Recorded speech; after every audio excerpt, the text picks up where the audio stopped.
En présence des élus et autorités traditionnelles du département de Kwasi-Kwasi-Kro, le préfet Dogo Kofi Charles lance la campagne contre la rougeole-rubéole couplée à celle de la poliomyélite.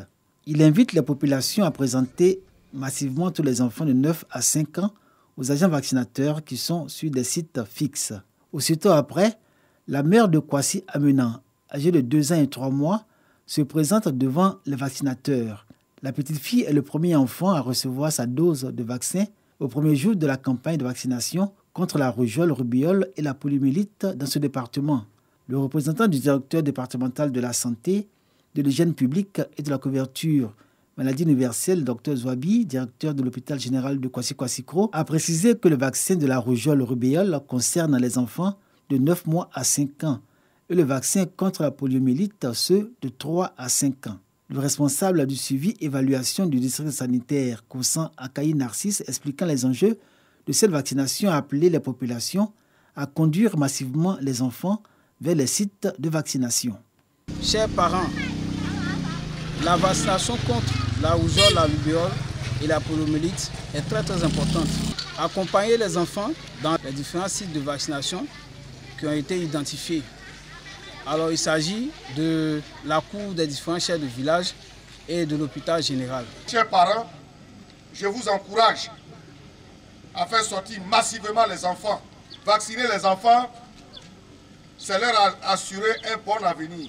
Durant 2 semaines, les agents de santé vont braver les mauvais états des routes dans les localités du département de Kwasi-Kwasi-Kro ainsi que les intempéries pour inoculer la dose de vaccin contre la rougeole, rubéole et la poliomyélite à environ 14 000 enfants pour cette campagne de vaccination qui prendra fin le vendredi 21 octobre prochain. Le département de Kwasi-Kwasi-Kro est déterminé à protéger tous ses enfants contre la rougeole, rubéole et à éradiquer la poliomyélite, quelle qu'en soit la localité, a indiqué le préfet Dogo Kofi Charles.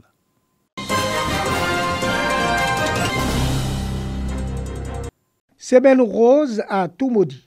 Lancement d'une campagne d'information, de sensibilisation et du dépistage gratuit des cancers du sein et du col de l'utérus.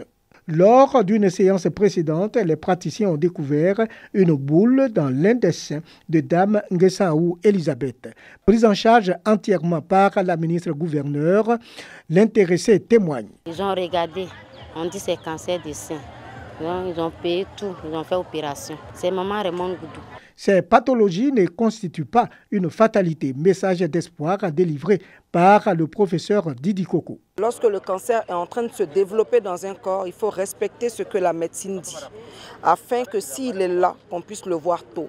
Et dans ces conditions, on peut en guérir sans forcément perdre l'organe qui est malade. Cette campagne est une possibilité offerte aux femmes de Toumoudi pour protéger leur vie en écoutant leur corps. On doit, à notre siècle ici, faire en sorte qu'il n'y ait aucun décès suite à un traitement du cancer. On doit pouvoir vivre avec son cancer.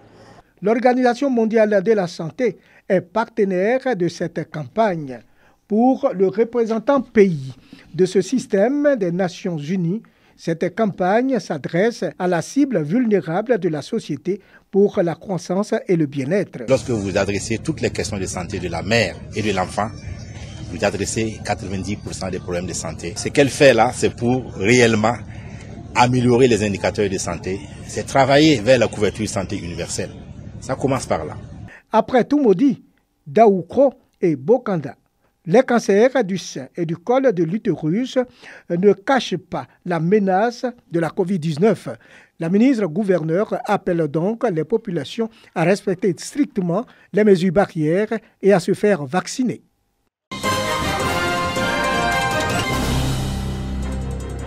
Dans la cour de la sous-préfecture de Toumoudi, une atmosphère de fête. Des hommes, des femmes et des enfants s'y sont retrouvés à l'invitation de l'ONG chrétienne Habitat Fontaine de Grâce pour un moment de solidarité et de partage. 220 kits scolaires ont été distribués aux enfants issus de toutes les classes du primaire et ceux des 6e et 5e de collège pour les aider à affronter cette année scolaire 2021-2022 sous de meilleurs auspices. Grâce à l'ONG, j'ai eu aussi mes kits scolaires. Je veux leur remercier pour tout ce qu'ils font. Je dis merci à l'ONG et je vais être le premier de la classe. Outre cet acte à l'endroit de ses enfants orphelins, l'ONG Habitat Fontaine de Grâce a offert aux non-voyants de Toumoudi 5000 feuilles braille, 20 poinçons et 20 tablettes. Aux veuves et aux personnes vulnérables en général, ce sont des sacs de riz, de la poudre à laver, des vêtements que l'ONG chrétienne a distribués. Œuvre de charité, mais surtout geste d'amour. L'ONG Habitat apporte un réconfort aux personnes fragiles et vulnérables de Toumoudi et les invite à avoir confiance en Dieu miséricordieux. Nous devons être solidaires, nous devons nous rassembler parce qu'à plusieurs, la voix porte. Les mots nous manquent devant cette gratitude-là. Merci.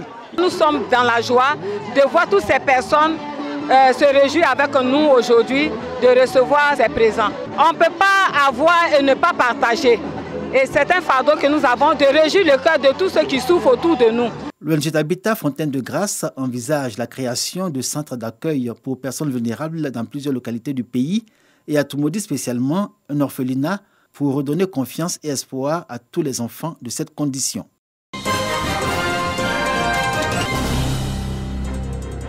C'est dans la cour de la grande mosquée de Kouto que les fidèles de la communauté musulmane se sont donné rendez-vous pour commémorer la naissance de leur prophète Mohammed.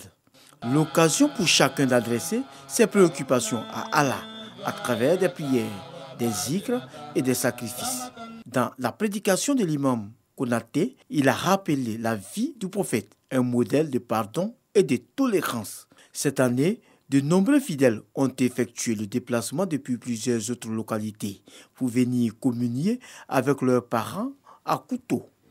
Au nom du président de la République, le ministre de la Construction, du Logement et de l'Urbanisme, Kone Bruno, a fait des dons et invité la communauté musulmane à intensifier les prières et les bénédictions en faveur de la paix et de la lutte contre la Covid-19 en Côte d'Ivoire.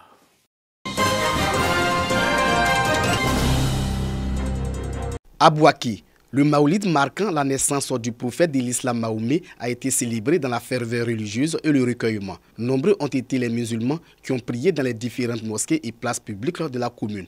À cette occasion, les imams et guides religieux ont exhorté les fidèles musulmans à marcher dans les pas du prophète de l'islam tout en prônant la paix, la tolérance, le pardon et la fraternité.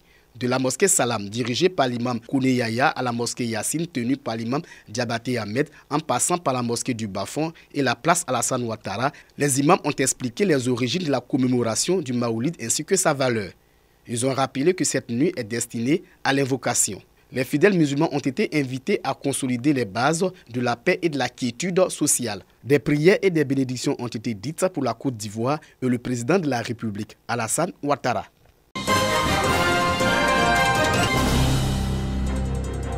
Retour au bercail pour les filles et fils de Kong. La mosquée historique de la localité, désormais patrimoine mondial de l'UNESCO, a refusé du monde. Cette année, le Mawlud est placé sous le signe de la solidarité. À Kong, la célébration du Mawlud est une affaire de famille. Les Sanogo pour cette édition sont au devant. Toute la nuit, l'imam Bassiri Sanogo est revenu sur la vie du prophète, un modèle de piété à suivre pour tout bon musulman. Les émissaires du directeur général du port autonome d'Abidjan, le parrain, et le patron de la cérémonie, le ministre d'État Téné Birahima Ouattara, ont compris tout le sens de cette célébration. Que ces prières, Inch'Allah, nous permettent de vivre dans la paix. Nos parents ont prié pour toute la Côte d'Ivoire, pour toute la communauté musulmane, pour que la paix, qui est notre bien le plus cher, soit toujours dans nos esprits et dans nos cœurs. Chants et danses sont tolérés pour ce jour spécial. Et les disciples de Mahomet le Messager ne s'en sont pas privés.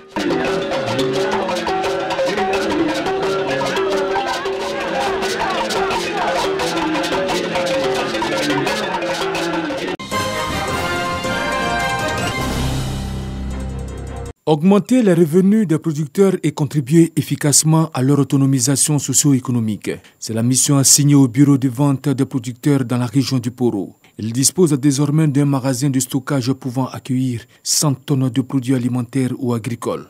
Un don de la Direction régionale de l'agriculture et du développement rural de Korogo. Permettre aux producteurs de vivre décemment de leur vie à travers une meilleure commercialisation de leur production agricole. Avec le BVP, les agriculteurs arrivent à bien vendre leurs produits, à améliorer leurs conditions de vie et de travail à travers la notion d'épargne qui leur permet d'avoir accès à la protection sociale. La présentation de ce magasin a donné lieu à d'importants témoignages. La mission du bureau de vente est soutenue par le programme alimentaire mondial. Nous appuyons les groupements féminins à tous les niveaux pour non seulement renforcer leur capacité à produire, mais déjà exercer ces groupements à de plus en plus prendre en charge les cantines scolaires de leur village.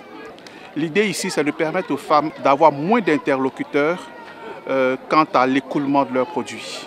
Donc aujourd'hui, les femmes arrivent véritablement à vendre leurs produits à un prix compétitif. Les bureaux de vente de producteurs ont été créés en 2009. La Côte d'Ivoire en compte 3 bureaux, Bouaké, Katiola et Korogo.